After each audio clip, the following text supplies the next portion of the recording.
Maghahanap na ng mga mas batang bigman ang Magnolia Hotshots, bagamat di naman sinabi kung sa pamamagitan ba ng trade, pero usap-usapan din ngayon ang paggalaw ng Converge sa kanilang core na kung saan ay nagpakawala nga sila ng tatlong players kapalit ang kapwa kapampangan ni Delta Pineda si Calvin Abueva. Bago nga natin pag-usapan ang trade ng Magnolia, itong Converge gustong pagsamasamahin ng mga bata kasama ang veteran presence ni Calvin. Si Calvin nga magtuturo kung paano maging isang ganap na legit bigman na makagaya ni Justin Baltasar at Justin Arana, habang itong Titan Ultra panay din ang galaw. And actually, nakapag-desisyon nga ang mga to, hindi pa man natatapos ang PBA Finals. Kung napapansin yung larawang to, si Greg ay may kinakausap sa itaas, at ito pala ay mga officials o mga boss ng Titan Ultra Management.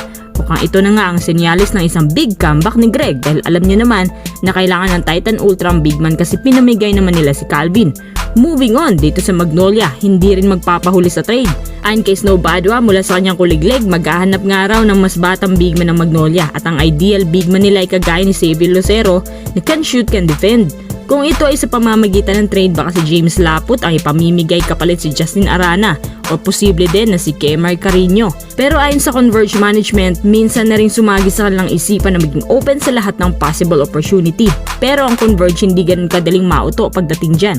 Sa palagay ko, si Ian Sanggalang ang gusto nilang ipalit sa kanilang batang bigman, kasi alam niyo naman na si Ian Sanggalang, kapwa Stags, nakasama ni Calvin sa San Sebastian. Mas madaling magkaamuyan, mas magandang chemistry. Kung ayaw ng Magnolia na si Ian ang kapalit, baka mapipilitan silang ipagpalit na lang ang kanilang first pick, which is sayang din kasi hindi natin alam, baka hindi pala mababa ang draft class o maraming bigman ang sasali. Sa ngayon, si Jason Brickman pala at DJ Fenner ang mga siguradong magiging aspirants.